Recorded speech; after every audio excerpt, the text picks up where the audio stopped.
Can we really become fearless in this crazy world today? I was very much atheistic. I didn't necessarily believe in God because I also felt a lot of the Vedic rituals were very materialistic. Like we have a joke that says the busiest time in a temple is right before a finals exam. So it's almost like doing business deals with God, if you will. So I went into finance. I was very much materially oriented. After graduating college, I started to work in mergers and acquisitions. You could say I was making a lot of money and very successful. But at the same time, I found myself going into a lot of addictions.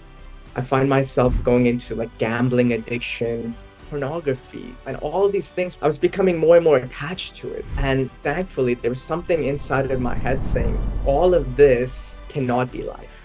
All of this cannot be how I'm going to live and die. Right? There has to be something more than this. And whenever we have that moment, it's lit like a beacon and it's heard by the enlightened masters. And so ultimately, whatever is going to happen will happen. What we have a choice is, do we want to kick and scream as life is dragging us to where we need to be? Or do we want to... Are you ready to shine?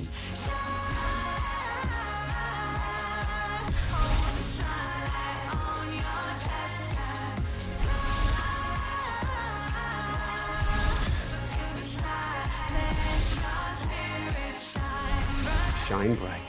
Woo-hoo!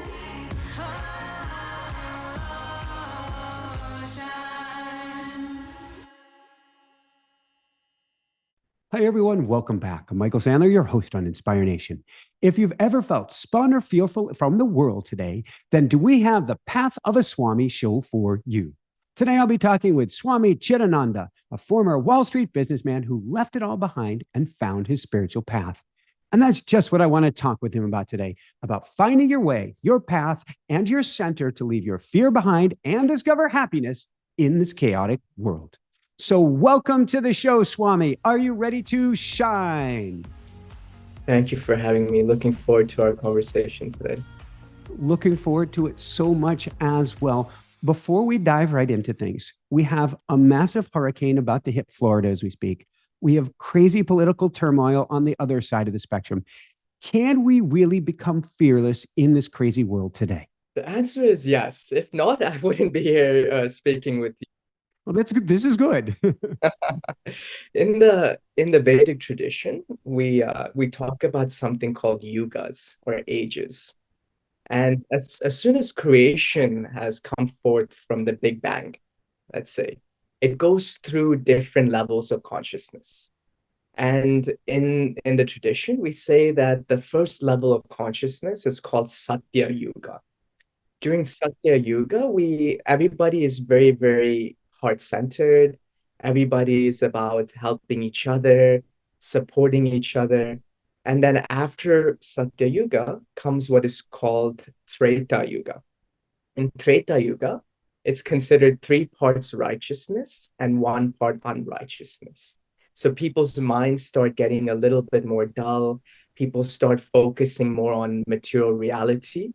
And then we enter what is called Dwarka Yuga. So Dwarka Yuga is 2 parts righteousness, 2 parts unrighteousness. So once again, the consciousness gets a little bit worse and a little bit worse. And then eventually we enter what is called Kali Yuga. So in Kali Yuga, it's 3 parts unrighteousness and 1 part righteousness. So during this age, we are very much focused on material desire. We're very much focused on the external pleasures of the world.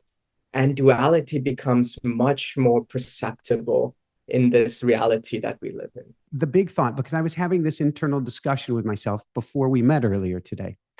And the big picture question that I have, and where I am stuck is not the right word. To me, it is, and this may be the story of all ages, but there is a perception right now, and I believe it's for our highest good. So I am not just an optimist. I have a knowing of where we're going, or so I believe. Who knows if I'm right?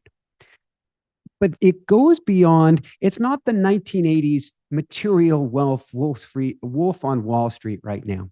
it seems and feels, and if we talk about Florida, for example, or other parts of the world, the Vietnam getting plowed into with a storm, China, uh, um, Middle East, this feels a lot more, rather than material attachment to things, it feels much more survival oriented right now.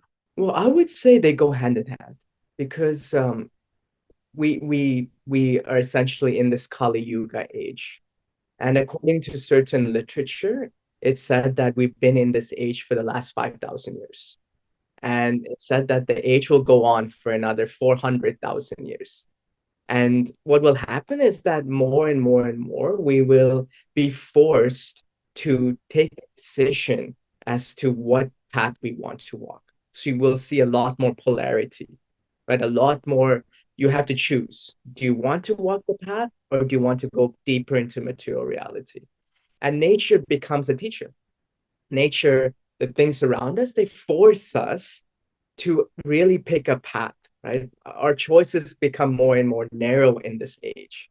So I see that as a sort of a correlation rather than two separate things. As we get more materially identified, as things become more polar around us, nature also reacts on that and chooses and asks us essentially take a choice. Which way do you want to go? You want to go left or you want to go right? And I call that, do you want it the easy way or do you want it the hard way? Because Yes, both are teachers. exactly. We talk about that a lot, that on the spiritual path, there's only two ways to grow, suffering or grace. And so in Kali Yuga, a lot of the times, human beings take the path of suffering. We're not so attuned to grace in this age. That being said, it's not all bad because in this age is also a time where it's the easiest to go on the path. It's the easiest to really go within if you take that first step. If you take that first step, the divine brings 10 steps towards you. Is that because, and I'm going to throw a lot of new age talk in here, please forgive me. Is that because it seems like the veil is thinning? Our connection is becoming greater to who and what we truly are?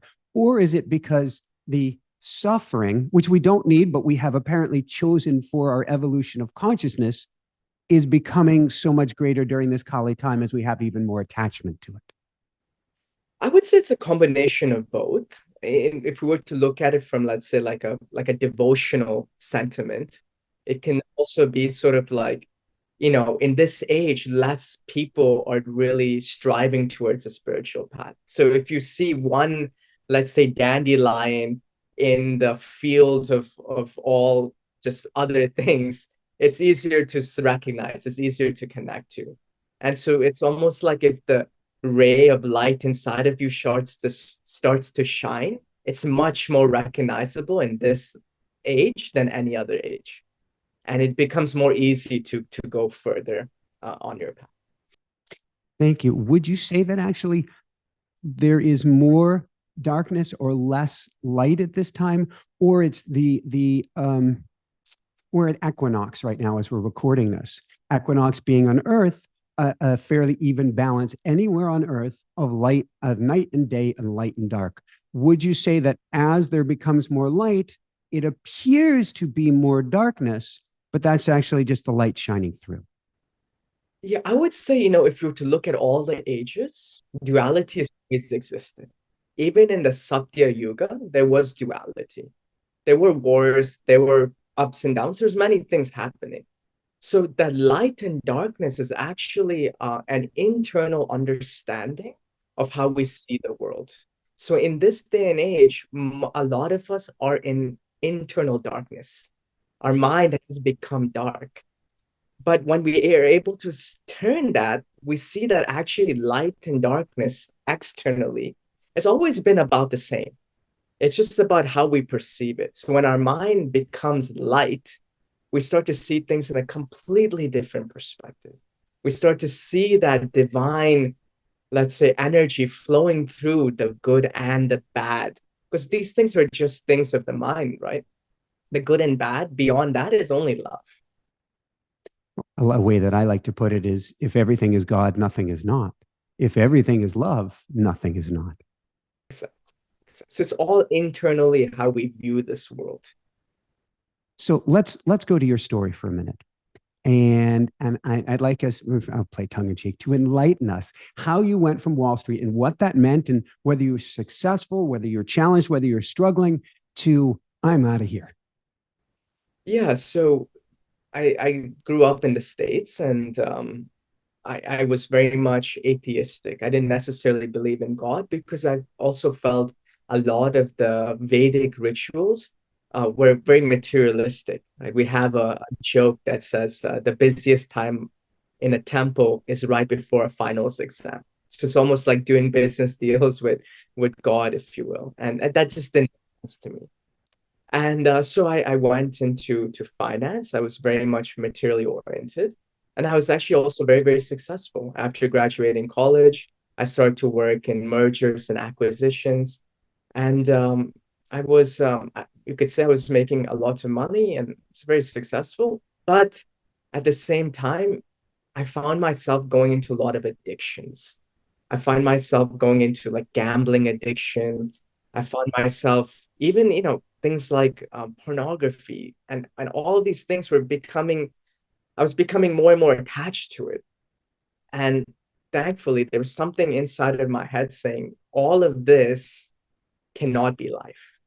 Like, all of this cannot be how I'm going to live and die. Right? There has to be something more than this. And whenever we have that moment, it's lit like a beacon. The beacon is sent from the Atma. The Atma is the soul Yep. in the Vedic tradition. The beacon is sent and it's heard by the enlightened masters.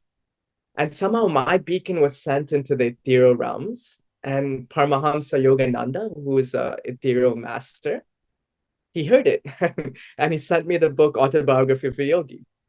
So I read that book. It changed my life. It allowed me to see things in a very different way. And that led me on a search. And that search led me to India, where I met my spiritual teacher, whose name is Paramahamsa Swami Vishwananda. So I met him in real life. What was that like? The moment you met him, what did you feel? The moment I met him, I started to cry. Yeah, it was just, that's all I can say. Tears started flowing from my eyes.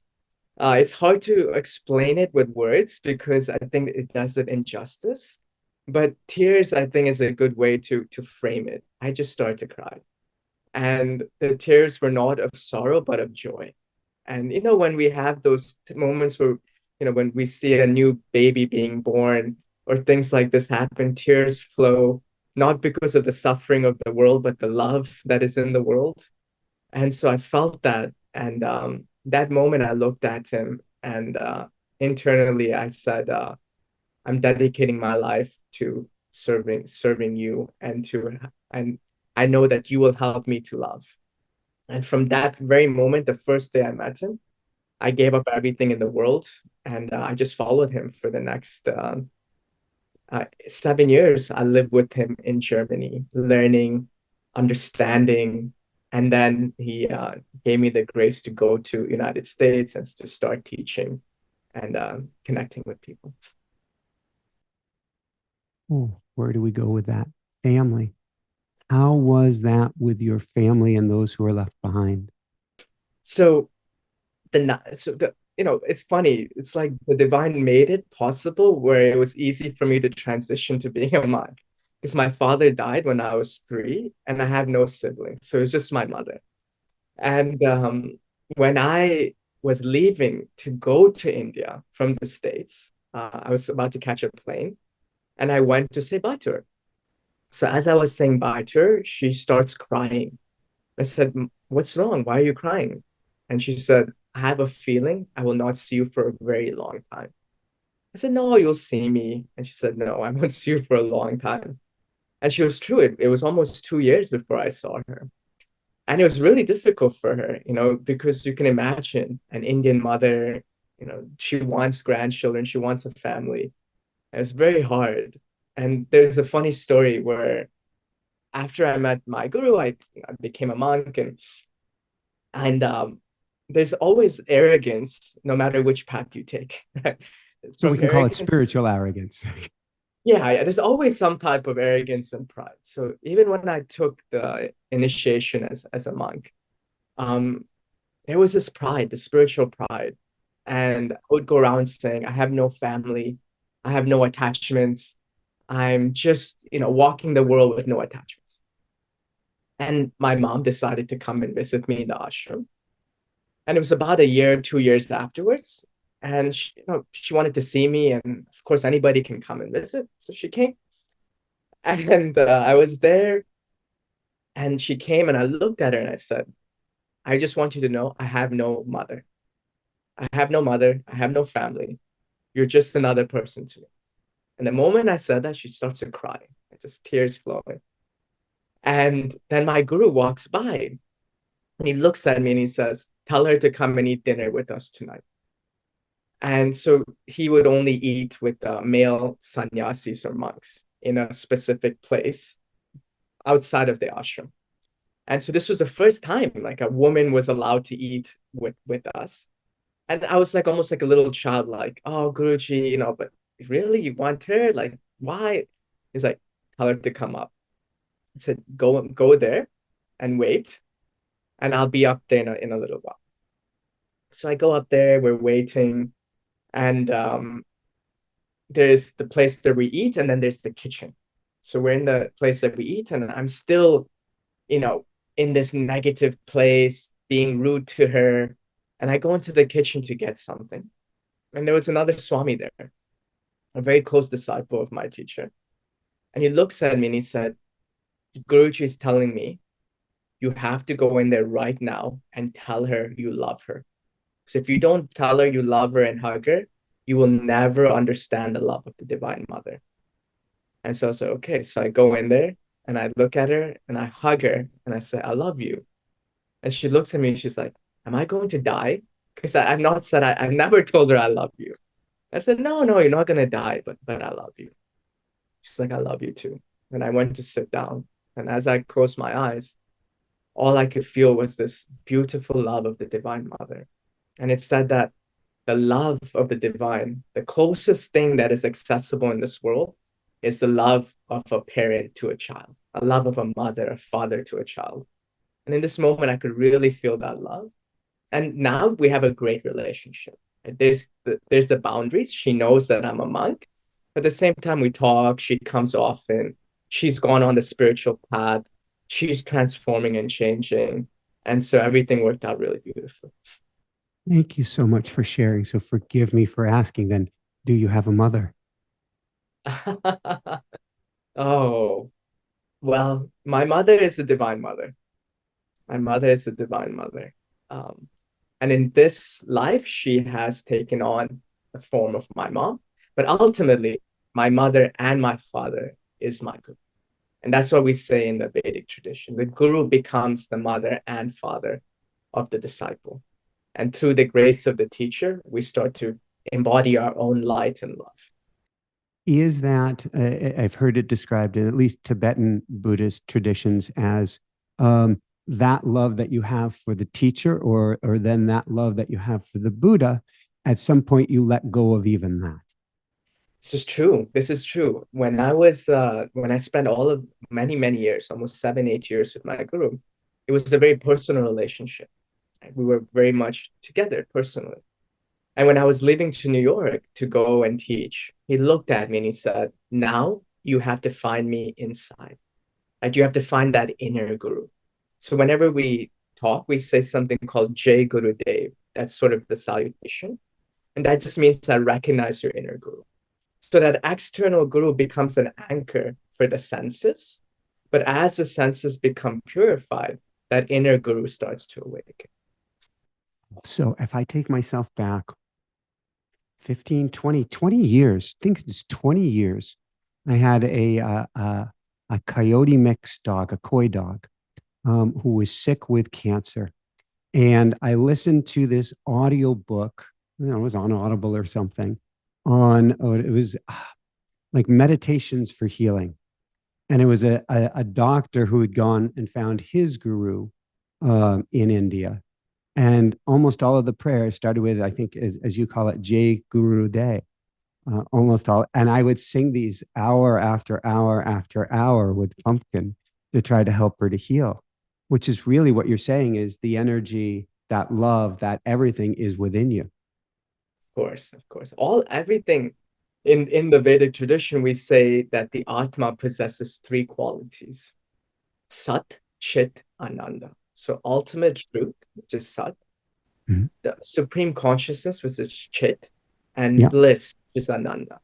So Yeah. all three are internally possessed. Internally, we have possession of, but due to the influence of an illusionary energy called Maya, we have forgotten. So the external guru comes to awaken the internal guru. And the internal guru is the one that is embodying these three aspects. Is the external guru only an external guru? Or I am very, so I'm up in Quebec half of the year and I am in Florida right now half of the year. And right now in Florida, as we're discussing this, there is a train of hurricanes on the way.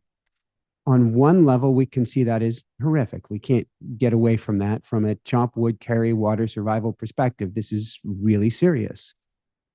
On another level, could we view that as the guru, the external guru coming to town? Yeah, well, the thing is, when we look at the guru, we can say that the guru is actually the ocean of love. And that ocean of love takes on a personal form, incarnates into this reality to guide us. Okay. So the real question is it love that is the cause of this hurricane that's coming? And I would say yes, it is, only to help us to learn something from it. Love never does anything just for the sake of it.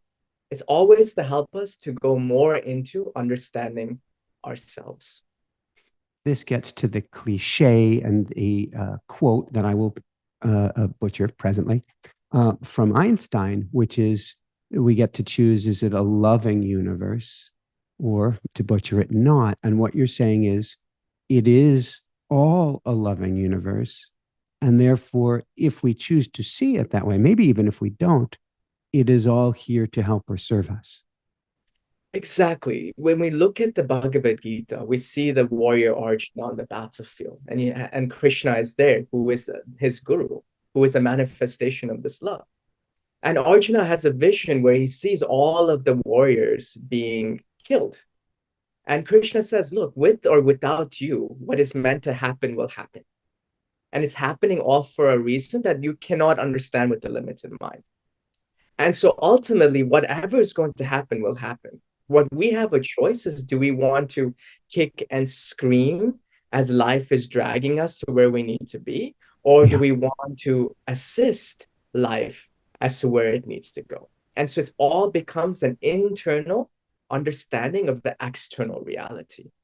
And when we have that internal understanding, from there, we can possibly affect the external reality.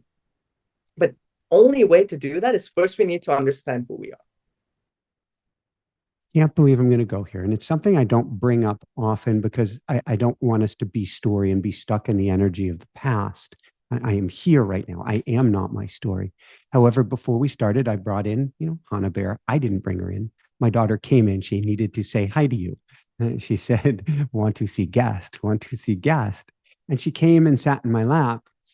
And I spoke briefly about attachment and desire and detachment. And when she was my wife was in the middle of, I think it was second trimester, when we got sat down by a doctor at nation's leading hospital for this and was told, we can't give you both of your kids. And in that moment, we had to make a choice, which was to save one or save neither. Um, Obviously, it doesn't sound like a choice, but there is still a choice to be made. And you had to find a way, I'm going to call it, to fall into grace to actually affect the external outcome, which is, I'm convinced, if we fractured internally at that point, if we didn't believe that there is a reason behind all of this, neither one would have come through. Hana Bear wouldn't have had the internal environment to be able to be birthed into the external. Absolutely. Thank you for sharing that. It's in the we call this Dharma Sankata. So a Dharma Sankata means a moral dilemma that we are confronted with without a right or wrong answer. It's almost the simple analogy that we give is of a lion about to kill a deer. So if we save the deer, the lion goes hungry. And if the lion eats the deer, then the deer dies. So there is no black and white answer. And actually, that's how we navigate most of our life. In the West, we're always being pushed towards polarity, good and bad, black and white. But actually, the nature of love is always going to be in that gray area where you have to really go within yourself if you want to navigate that Dharma Sankata. Because you can navigate it through the ego, which will tell you a certain answer, which might give you some momentary gratification, but over the long term, it will bring suffering. Or you can navigate it from a space of humility and love, where the initial choice can be quite difficult. But if you take that decision, if you have the courage and faith, then over the long term, it will always turn out to be very beautiful. Can you tell me, and maybe we'll even bring it to the hurricane today. I'm not sure how it fits in here, but humility, ego, and love. How do you do a dance with all of that with what we'll call Maslow's hierarchy or survival? So let's look at love as grace. Right? So this grace. So grace is everything in our life that allows us to see the ultimate reality, which is only the divine. And so there was once this disciple, and he asked his guru, "What is grace?" And the guru said, "Grace is actually really difficult to understand. It's really difficult to comprehend. But grace has a certain quality. It has a quality of a river. And so when you look at a river, the river flows from the mountaintop to the valley, right? So it's always flowing down towards the valley. And he said, grace is the same way. When you're on the mountaintop of the ego, grace can't reach you. But when you're in the valley of humility, grace is always flowing. And so that's how I would look at the three. When we're in that humble state, we're able to perceive the grace that is always present, right? Just like the sun is always shining, it's the clouds that block the rays.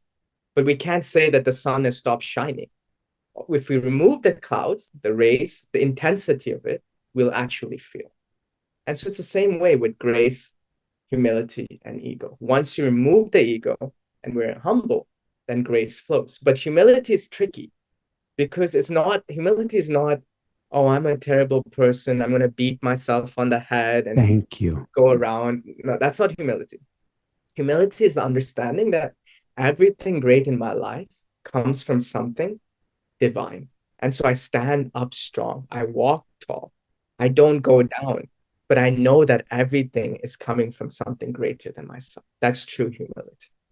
Thank you. I want to dive more into that and more into the ego. As we're doing that, I tend to have, we can call it thoughts, ideas, snippets from whatever we call the divine that pops in my head, and they are often fun. And so what I heard is a U2 song. You may be familiar with it as we're speaking. I don't know the name of the song, but it's Bono going, "If you want to touch the sky, better get on your knees now." That's beautiful. That's really beautiful. Yeah, it's perfect.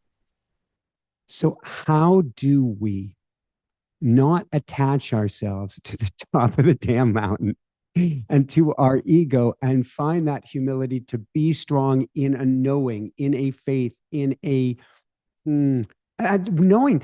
The trouble with language is not our first language. And so we don't have the words to describe this, but you get where I'm going with it. Yeah, I do. And this is the whole, let's say, essence of the spiritual path is how do we strive to become humble and to perceive, because you see, the perception of love also makes us humble, right? Because we understand that we're just the grain of sand in a cosmos. So automatically that brings humility and reverence to us when we're perceiving this love all around us. So the way that we can perceive that love, in the tradition, we have certain, let's say, things that we do. So the first is called mantra chanting. So we chant a mantra repeatedly, and we immerse our consciousness in the consciousness of love. Because the mantra is a vibration of love. So that's one way. You're just changing the frequency that your mind is connected to. The second is that you do something where you don't expect anything in return, right? So, for example, people come to our ashram and they cook, they clean the toilets, they do many things, and we're not going to say great job. You know, you did a great job with the toilets, you did a great job with the cooking. But you do this to train your mind to not act from a space of attachment, or uh, not be attached to the fruits of one's actions. And then the third is to find a community, right? To find a community that is helping each other to grow on the spiritual path. Because sometimes we need support. It's hard to walk on it by ourselves. So if you combine these three things, a daily practice that connects your mind to love, a certain external action that disconnects from the fruits of one's actions, and a community that supports and uplifts each other, that will help us to go more into humility, perceive the divine more in our lives. Thank you. Is there a mantra you can share with us, or do mantras have to come from your own guru? So the mantras come from traditions and lineages. So if you were to look at, let's say, the essence of love, as we said, is truth, consciousness, and bliss. That's the way that we define it. So if we had 4 jugs of water, each jug has a different color. So one is red, purple, green, orange. But inside of the jugs is water. So inside of the jug is the essence. And it's the same with mantras. The essence of every mantra is truth, consciousness, and bliss. But each one is packaged a little bit differently based on the lineage that you belong. Because each one of us is very different, right? I might like chocolate ice cream. You might like strawberry ice cream. And so each one mantra has a unique way of expressing this love. Some is more devotional, some is more analytical, some is more oneness, some is more relationship. So in our lineage, we have a specific mantra that helps us to connect to it. Thank you. So since you brought up ice cream, what in the world is ice cream happiness? Oh, so ice cream happiness is when we forget that real love and happiness can be found within, and we look for it in things of the world.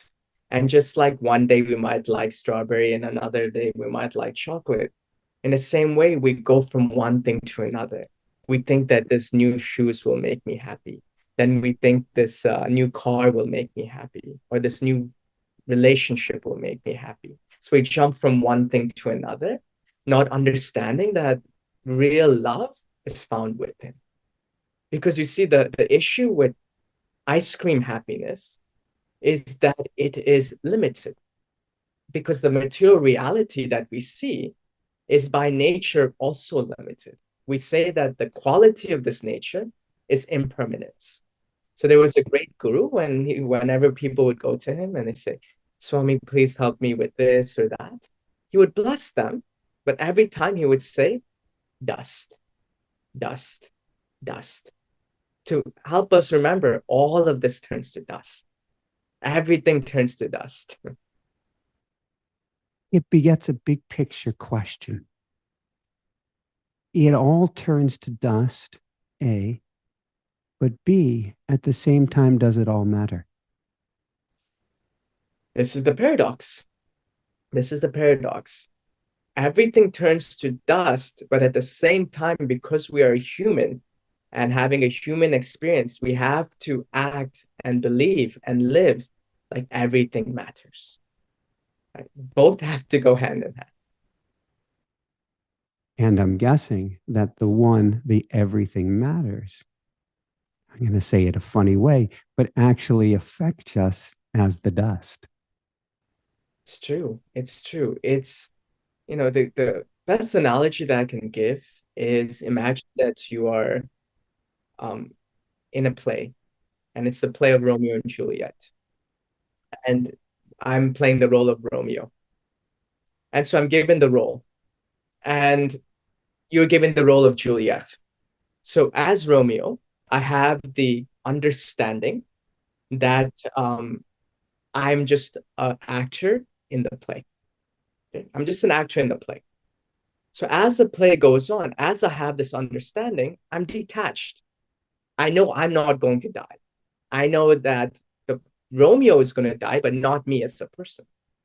So if I play it completely detached, it will be good, but the audience will not really enjoy it fully because the feeling isn't there.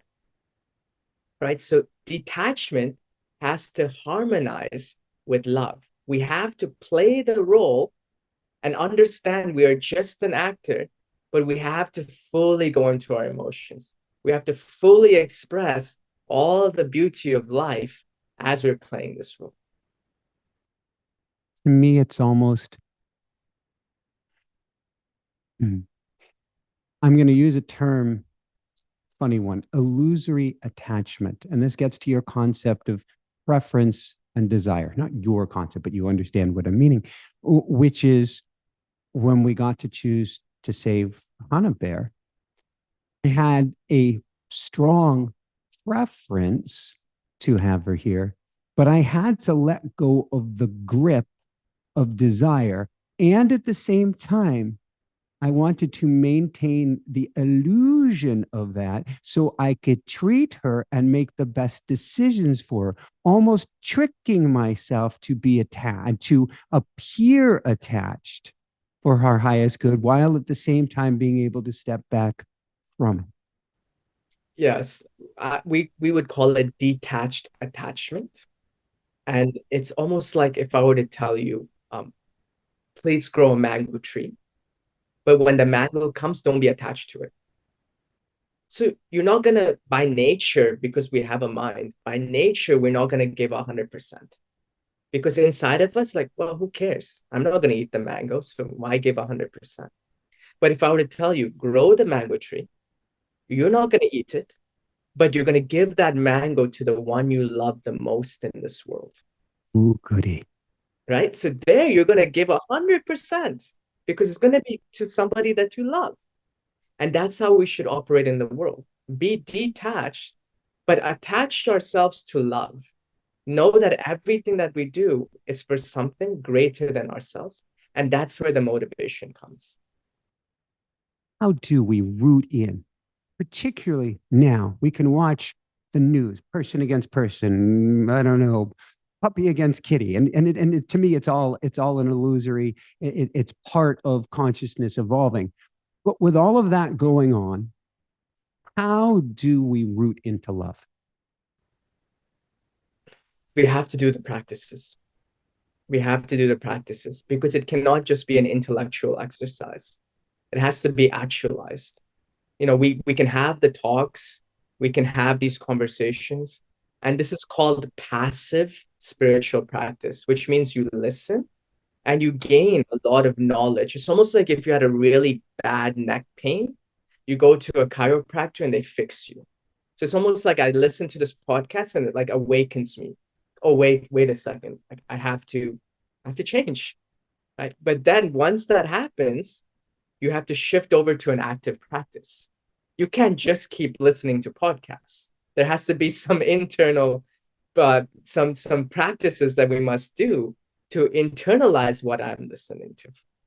Well, what you're describing is if I take the water and I just keep filling the cup until the cup is flowing over, that doesn't do any good. I have to do a practice and make space in the cup. Exactly. That's a beautiful way of putting it. So you talk about this path of fearlessness or spirituality developing a path of fearlessness. What does that mean? And how do we begin cultivating that in our daily life?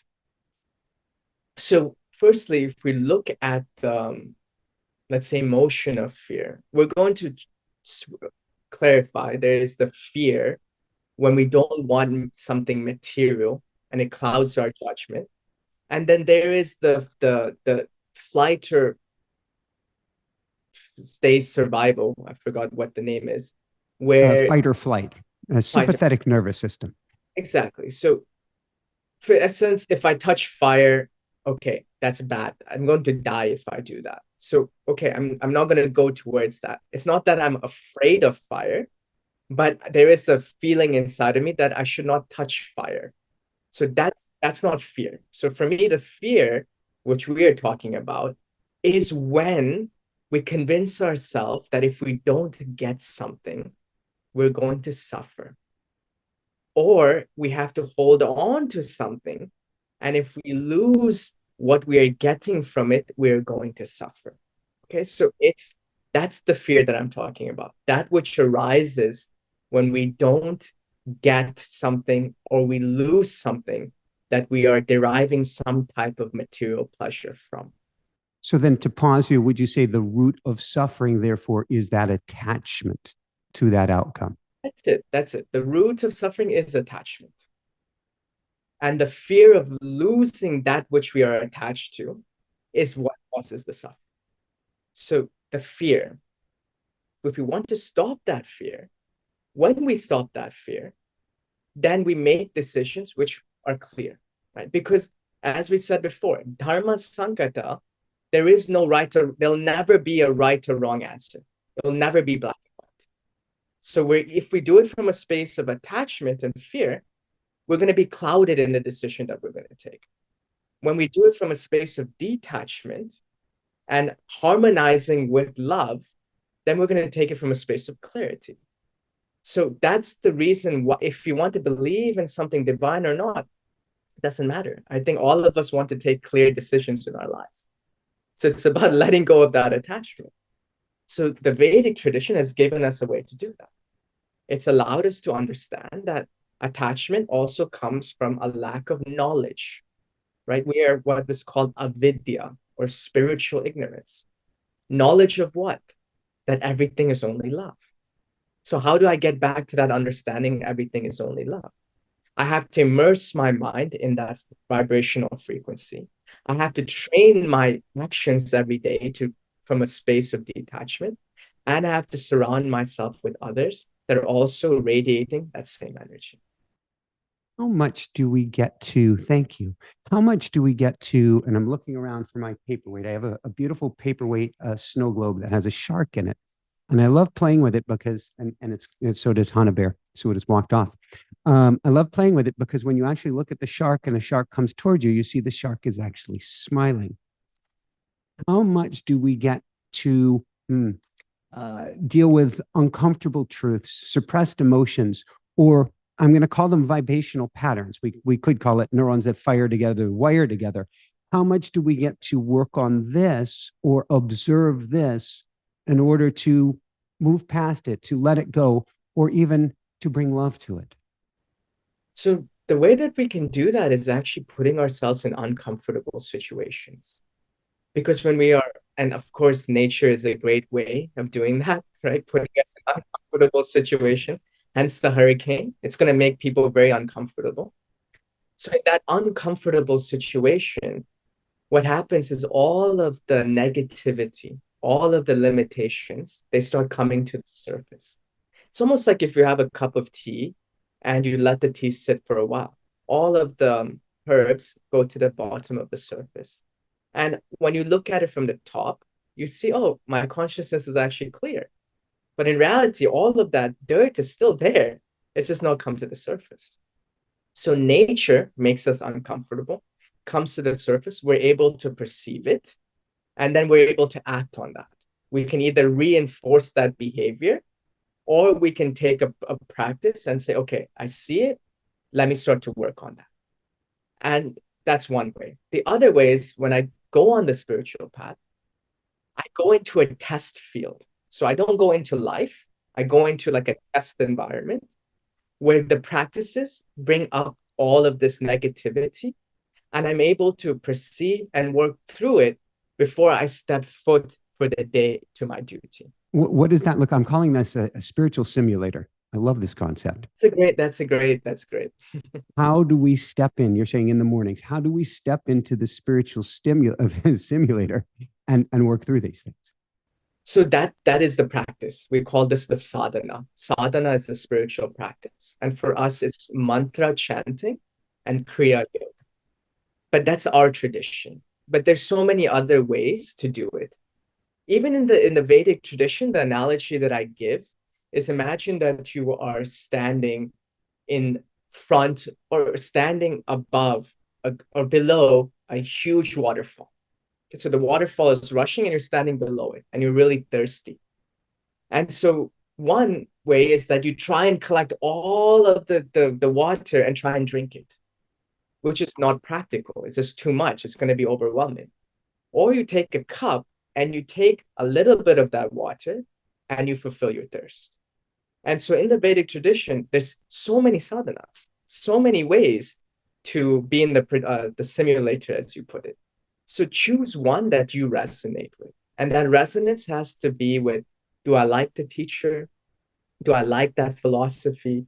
Do I feel connected to it? If so, go for it. If not, keep looking and you'll find one that will match what you feel inside. Thank you. Going back to, we're going to call it suffering versus grace. And you mentioned how the universe is going to bring you what's necessary for you to shift, for those waters to be turbulent so you can see what's buried underneath. Can we instead, and maybe this is the simulator, go to a state of grace? So for instance, here I'm at Mont Tremblant. It's a 2,000-foot ski resort mountain here in Quebec right now. And they do an event here each year where people simulate climbing to the top of Mount Everest. And they hike up it or run up it or crawl up it basically 15 times. And through this, I'm going to call it suffering, they learn something about themselves. Now, I'm an ultra endurance athlete and I love doing all sorts of things, but I do it from this isn't judgy. I do it from a place of just love and dance and joy and being the deer on the hillside. And the question is, obviously there is no right, there is no wrong, but do we need to, or is this kind of the transition we're going through in humanity? Do we still need to go through it that way of suffering, or can we simply go to grace? Well, I would say in Kali Yuga, it's much harder to utilize grace. If that was the fact, then you probably have 50 million people watching this episode right now, right? So it's much harder to perceive and feel the grace in this reality because we're so crowded with all of these other things around us. So Yeah. sometimes the simulator is actually very helpful, but most of us will not enter it. We'll take our chances in the world and the suffering, which is also fine. But the simulator, the funny thing is you reminded me of a story where I'd invited a person to meet my guru. And so she came and it was in Mexico City or something. And it was like a family dinner with all of the people that I come to see him. And my guru said to her, "You sit next to me." So sitting next to her, not next to him. And about 10 minutes, 20 minutes, she got up and left. And so I went and said, "Are you okay? Like, what's happening?" She's like, "I've never experienced the amount of negativity that was coming up sitting next to him. I looked at like all of these things inside of me, and I just saw so much I could not handle it. I had to move away. I didn't even know these things were inside of me." So in this way, the simulator is any time we surround ourselves in that energy of love, because that love burns all these other things that are stopping us from letting go. Thank you. Which brings up then a very important point. How do we get to, or is it important on this path to get to self-love? Of course, without self-love, you cannot love everything around us, right? Or anything around you. So the path that helps us to love ourselves. But what does it mean to love ourselves? It's to love who we truly are. which is the Atma. Right? That's the pure essence of who we are. And so to really love the Atma, understand that's who we are, and at the same time enjoy this role as a Swami or whoever it might be, that's the beauty. I remember one time when somebody died. Right? So somebody close to my guru died. Somebody close to my disciple of my guru died. It was his father. And of course, we were talking about detached, we are the Atma, it is eternal, go on, he'll take on a new soul, so forth and so on, or a new birth. At the same time, my guru said, yes, it's true. Detached because he's going to take on a new body, the soul will take on a new body, and it's not affected. But at the same time, it's okay to be sad because there won't be ever another personality like this one. Right? So there won't ever be another Michael. So when you leave, yes, sure, your soul will take on another body, but Michael will never be again. And there's something really beautiful about Michael. So I think we should celebrate that. And at the same time, know that we are eternal. And finding that balance is what will lead to love, to self-love. Thank you. How does this have to do with healing? And there's so many people who are watching this show right now who are struggling on their own healing journey. What does it have to do with healing? So healing comes when we have a better understanding of why we suffered.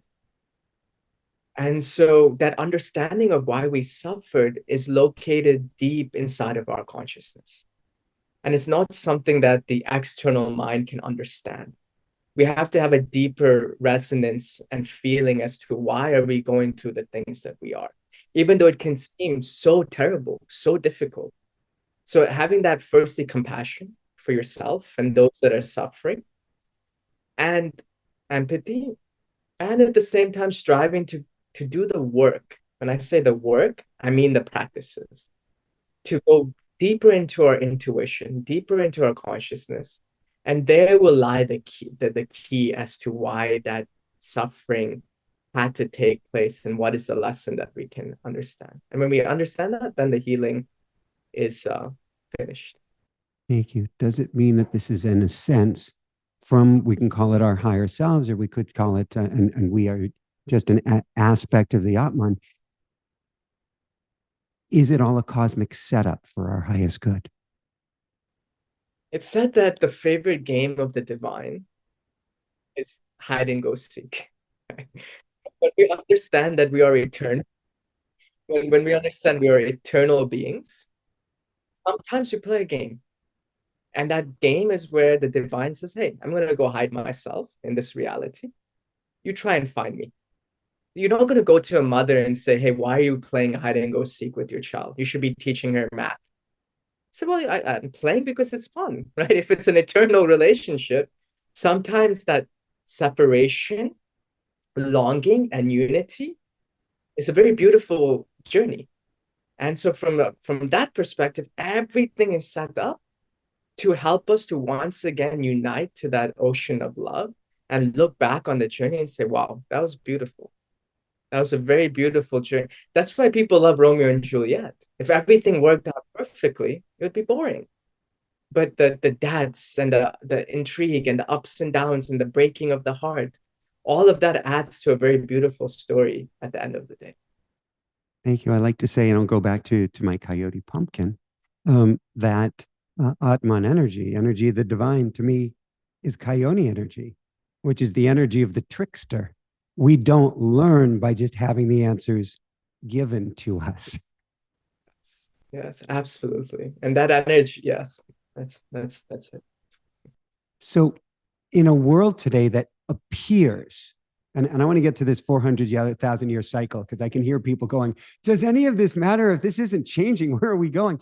But before we get there, in a world that appears to be more divided, how can these spiritual teachings, or how can these practices help us to foster unity or understanding, or dare I say, bring us back to love? If I were to go into the graveyard and dig up somebody from, let's say, 700 years ago that fought in a European war where they were defending France, and I dig him up and I say, hey, how's it going? And he says, did France conquer? Did France win? Did we get the land? And then I say, well, actually, no, there's a thing called European Union. There's shared borders, and what you were fighting for, it's actually not happening now. And the man's gonna say, wait a second, I just wasted my entire life fighting for something that doesn't even really matter in the future. Right? So in that way, many of us, we have the tendency to get so focused on the duality. And we actually don't do the work to help us internally understand that, okay, beyond that is love. And the moment we start to do the work, the moment we start to transform, that energy of love will then be a contaminating effect. It will help the next person, the next person, next person, and then that can change reality. But if I just sit here saying, okay, the world has to get better, better, better, that's never going to happen, because 700 years ago, there'll be wars. 700 years from now, there will be wars. It's about that internal journey to understand, okay, I am that love. From there, you can change the world. From there, there is potential to change the way that the world is going. Ooh, two ways I want to go with this. First off, I think it's World War One in the foxhole, since you went to France, and we could go to France and Germany. On Christmas Day, one year in World War One, they declared a one-day truce, and the soldiers from France and from Germany climbed out of their foxholes, got together, shared bread, and I don't know if they had wine, but whatever they had, and they went to a place of love for 24 hours before they went back into this illusion of separation and being enemies. And my guess is, my belief is, if it is all energy and vibration, that, as you're saying, if we transform inside, if we transform in the heart, if we plug back into who and what we truly are, this creates a resonant frequency, a resonant field that begins to positively affect, have an effect, and in fact, others around us, more than running around with a sign saying, love is all there is. Exactly, exactly. Because if I'm a warrior, okay, I have to do my battle, I have to do my duty. But internally, how am I doing it?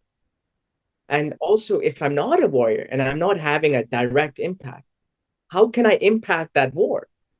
And so for me, one of the greatest ways is prayer. But what is prayer? Prayer has become very dogmaticized in the last 100 years. It's very related to like religion and dogmas. So a lot of intellectuals have gone away from that understanding. But prayer is a very beautiful alchemy where I intentionally, right, through the power of my own Atma, ask that we we are more in love, right? So when you internally and you have a sincere prayer, that like you did the prayer when we first started, if you are attuned, that prayer will have an impact, will have a huge impact. But if you're not attuned, the prayer is not going to have any impact. I can sit here and pray all day long, but if I still have my ego, if I still have my delusions, the vibration is not as strong. So I always tell people, pray, not in the way that religion talks about it. Internally pray for a better world. And the more you work on yourself, the more the vibration of your prayer will impact this reality. What does the word attunement mean to you then? Attunement is when we understand that everything is the will of the divine. There's perfect acceptance in that. A perfect acceptance that everything is the will of the divine. It sounds like to me, ooh, you have the most amazing Stradivarius violin, and you go into the most incredible concert hall. And I don't know if it's all of the string instruments or if it's just a solo going on, it doesn't matter. Starts to play the most amazing melodious music. And you notice that the strings on your violin begin to vibrate as well. And you don't fight it. You simply be with the fact that now your instrument is starting to play the same music. without you doing a darn thing. Exactly. Exactly. And then when your instrument is playing the same music and you're in the flow, sometimes you can add certain elements to that flow where you Yeah. can, in reality, if it is complete attunement, change destiny, can change reality. It can happen. Can you tell me more about that? In the sense that, well, let's go back to the Kali Yuga example. So let's say we still have 400,000 years of Kali Yuga left, right? But don't look at that as a linear digression, a linear regression, sorry. It's almost like a stock chart, which has ups and downs, right? So if you extrapolate the entire chart, we are going down. But if you look closer, we'll see that there are sometimes upticks in a stock chart. And that's how this reality is. Whenever there are enlightened beings that incarnate on this reality, we can have upticks of 1,000 years, 500 years, 5,000 years of real spiritual growth and evolution. So the prayers are these upticks. When you have that, when you've really worked on yourself and you're completely attuned, even though from a larger perspective, it can go down. For 5,000 years, one prayer can have a huge impact on this reality. Right? So that's what I mean by the ability to impact this world through the attunement that one has to the divine. So I have met, thank you. I met a gentleman who was a translator for the Dalai Lama years ago. Is when I was being invited to run a meditation center in Thailand. Um, and he had spent several years by his own choice in the equivalent of a cave in Spain. They bring you food, I think, like a little bread or something once a day, and that's it. And you see no one, and it's just you and your practice and the woods. And he did that for several years. I used to believe the days of the monk in the woods or the days of the monk in the cave were gone, that we now needed to take step forward in our outer reality. I've actually doubled back full circle to where what we do in the inside of the cave and the music that we bring in the inside of the cave actually matters most.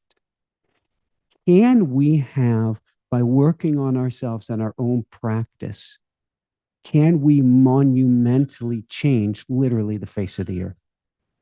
Absolutely.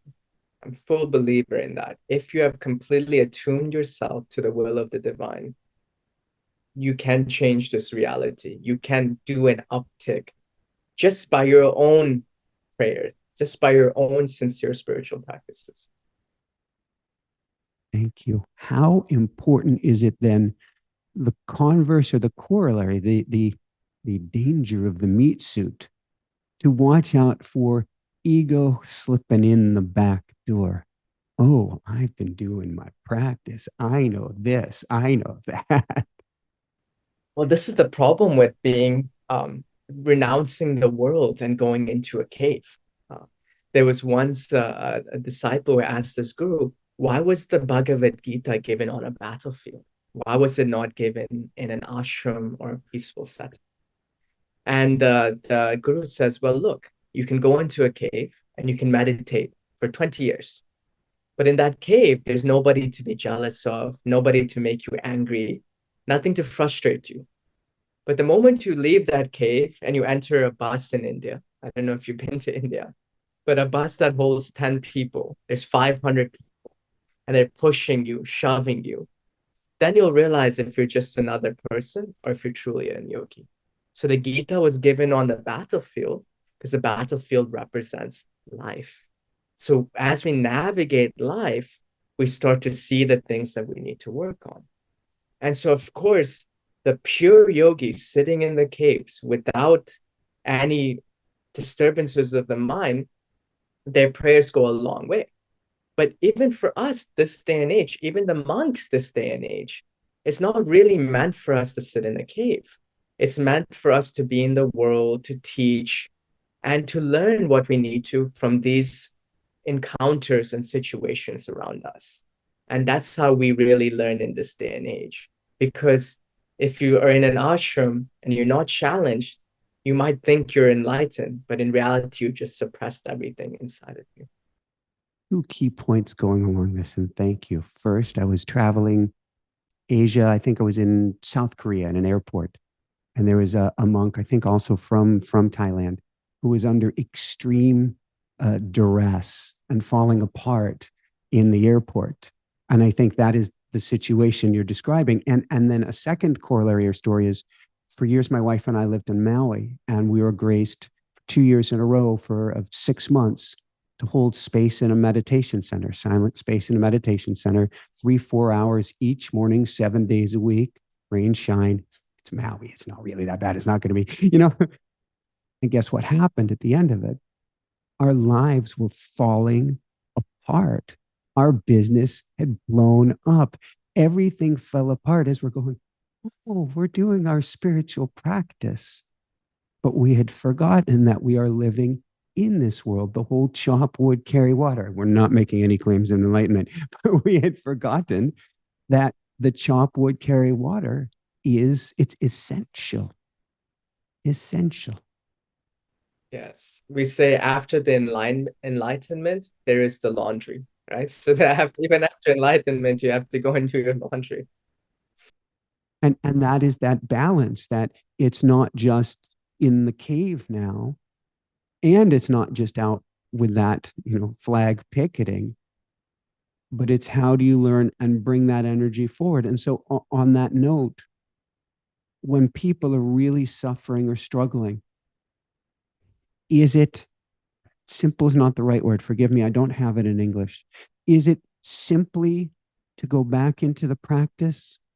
Or are there things we do in the outer world as well? For instance, me, it sounds very trite, but I'm a send love kind of guy. And if you find me on the subway in New York City, I'm like, doing what I can, even or especially if people are falling apart around me. What is it we do in the outer world?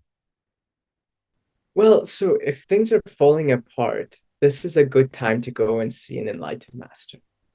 And so when you're in the presence of an enlightened master, it becomes almost like going and seeing a dentist when you have a cavity, or going to a doctor when you have some type of heart failure. These enlightened beings can give us that shock to help find the strength to then take up a practice and move forward.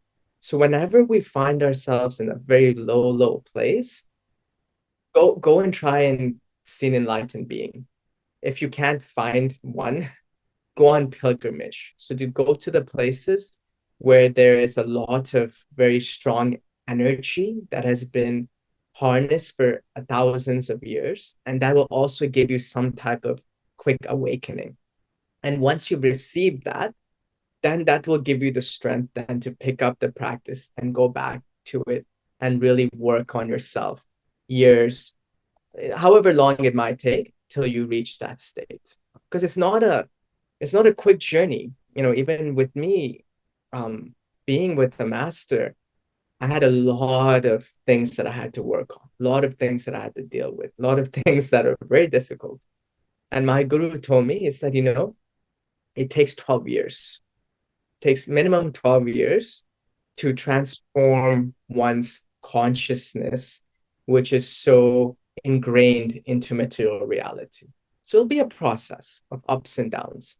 But pilgrimages to holy places, to saints, are a great way to recharge us. Thank you. And that takes you out of you. It takes you out of your habits, your habituations, takes you out of your patterns, takes you out of your 95% autopilot, because you can't really be on the same autopilot if you're not in the same environment. Exactly. That's why one of my favorite things to do is to lead pilgrimages, because there you see the people out of the environment, in the discomfort, really saying, I can't do this, and then coming out of it saying, wow, that was beautiful.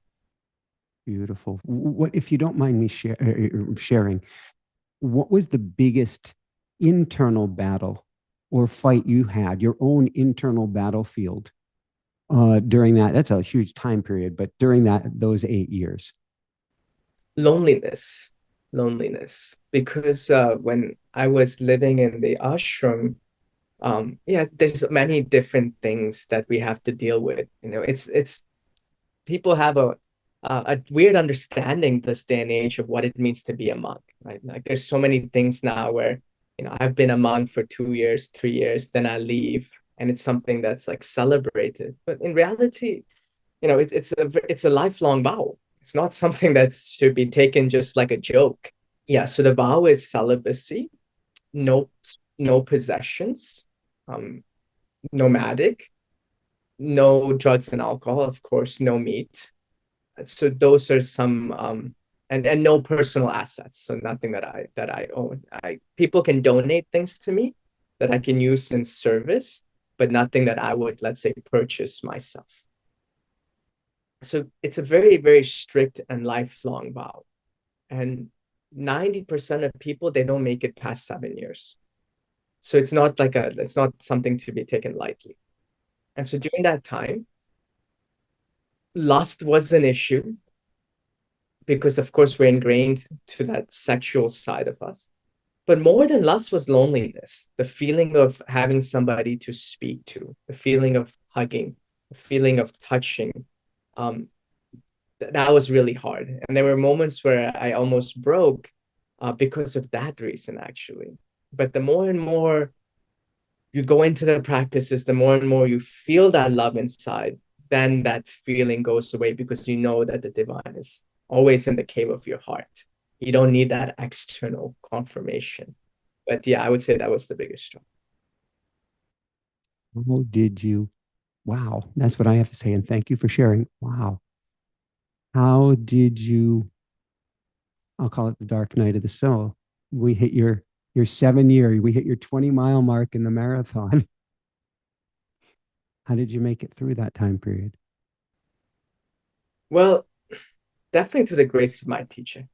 He supported and helped me when I was going through a really difficult time because there was a person that I had connected with, and although I had no, let's say, sexual attraction with them, there was a feeling of being very close to each other. And one time they told me, they said, I've fallen in love with you. And of course, I'm a sannyasi, I'm a monk, right? So of course, at that point, because we were close, we were friends. Because many people come to the ashram that are not monks, that come in and out. They're like householders. And many people come for 3 months, 1 year programs. So we had a connection. And in that moment, of course, as a monk, I should have said, okay, I'm sorry, I've taken these vows and I can't continue to speak to you. And then I would have assigned him somebody else to connect to who was a monk. But a part of me, although I knew that was the right answer, I knew that if I did that, then I could not stop speaking to him, or I would have to stop speaking to him. And so I just could not bring myself to do that. And I said, okay, let's still be friends, but let that go. Don't worry about that. But of course, we're human, right? So that thought starts to fester into his mind. The way that things work is when we don't get what we desire, we don't become angry at the person. We become angry at that which we perceive is stopping us from getting what we desire. So the anger was not towards me. The anger started to be towards my guru, because the perception is that my guru is the reason why I'm a monk. And because of my guru, he's not wanting to be with me. So that anger then turned towards my guru, and then that person left. They left the entire path. And so when I saw that whole thing play out, I told myself, well, my guru said, firstly, never give anybody hope. There's a lot of times in the world we give people hope because we don't want to, like, if I like somebody, right? Or let's say I don't like the person, but I will continue to give them hope because they validate me feeling special. Right? They make me feel special, and if I give them a little bit of hope, they'll continue to do that, even though I don't like that. So he said, don't give anybody hope.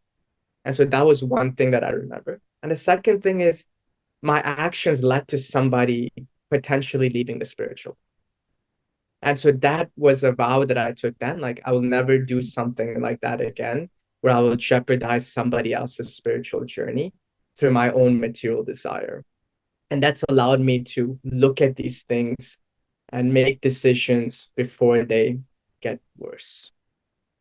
It's a private story. Now everybody has heard it on the internet.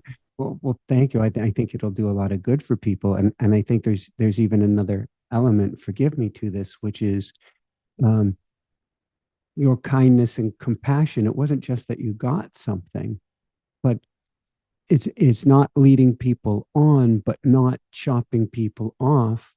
We think oftentimes giving them hope where there is none, you're actually doing them good.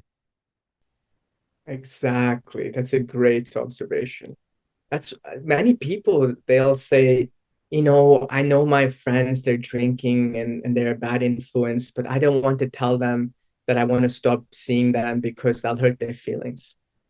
But actually, when you do that, you're just increasing what they're doing because it sends a subconscious signal to them that this person, even though they're trying to grow, they don't really care if they keep compromising to me. But the moment you take that decision, even though it might be painful short term for your friend, it will help them long term because you'll tell them, like, oh, this person is serious. And if they're serious, I should also be serious. I'm smiling because what you're saying is, even or especially in the moment, and this is something a parent has to do, gets to do. You don't have to do anything. You're acting out of love. You're acting out of the highest level love for them, even if in this moment, as sure as heck fire does not seem that way. You're acting out of love. And this is it. Many parents, they don't want to do the hard things because they want to be their child's friend rather than somebody than their parent, to be honest. And when you compromise your dharma or duty as a parent, so your child will like you, then you're not actually doing everything that you can to help them to grow into their full potential.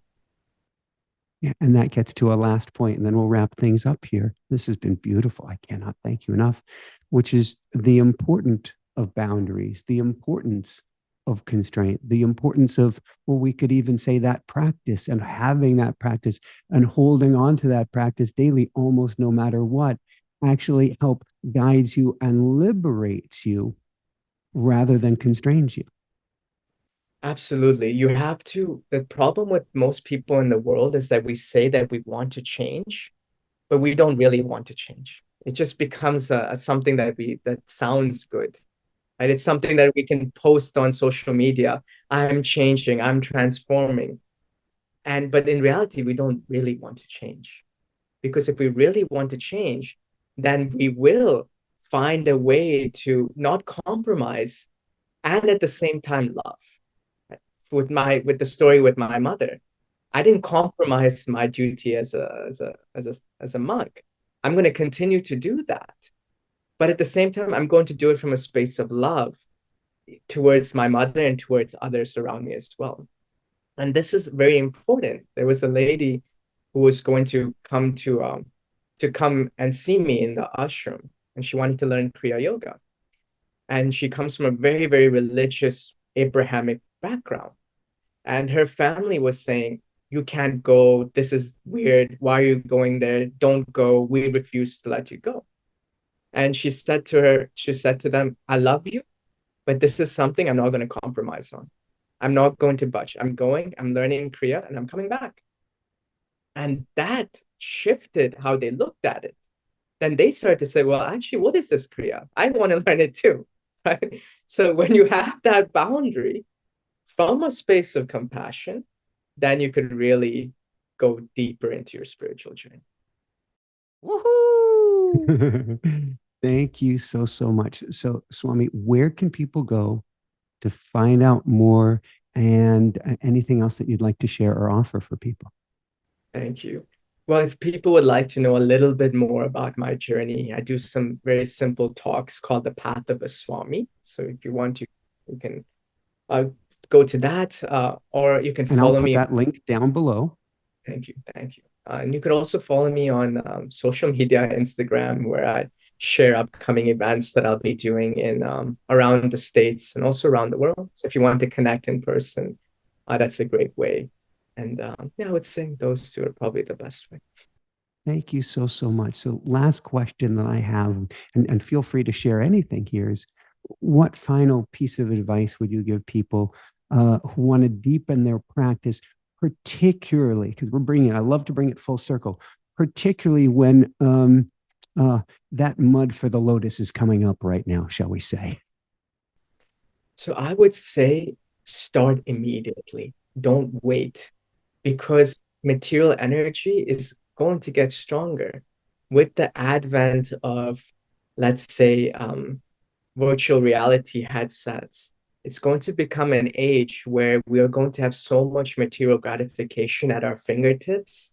It's going to take much more effort to try and be the lotus in the mud. It will only become more difficult as society makes it easier for us to gratify our desires. So if you really want to change, don't wait. Pick up a practice now and move forward, and you will see how much that will positively impact you. Thank you. Forgive me for one last question. Are you hopeful for the future? Of course, of course. Just love. It's all about love. Love is always hopeful. Yes, and the Beatles are playing in my head now. Love is all there is. Thank you so, so much. So for everyone out there, this is Michael Sandler saying, be well, have fun, dive into your practice above and beyond all else today. And above and beyond all else, shine bright. Woohoo! How does it get any better than this? Thank you so much. It was lovely. It's a very beautiful conversation. Wow. I love the energy of Swami Chidananda, and I love the energy of this interview. It was different. It was special. I want to anchor into that energy. On that note, if you're looking for community, if you're looking for a place to grow, if you're looking for a place to be in that sweet space of love at a higher level, come join us with the School of Mystics 4 Wednesdays every single month with a group of like-minded souls growing and expanding and rising up together to a higher state of consciousness. You'll find the link down below for the School of Mystics. If you simply want to shift your energy on a daily basis, tiny little bite-sized amounts, it's free. Go on over to Daily Woohoo, that's that link down below as well, dailywoohoo.com, where I put out a daily newsletter and attunement each and every day to help bring your vibration up. Of course, if you want to hear from the other side of the veil, to connect with loved ones, to connect with spiritual masters, connect with your higher self, I can teach you how to do that. That's simply automaticwriting.com. That's that one more link down below, automaticwriting.com. Please, if you like this, big thumbs up this. The more thumbs up we have, the more the YouTube algorithm shares this out with the world. So please, big thumbs up. Here's a link to the next amazing show, or here's a link to the next amazing show. Love you so, so much, and keep on shining. Woohoo! How does it get any better than this? Lots of love, lots and lots of love to you.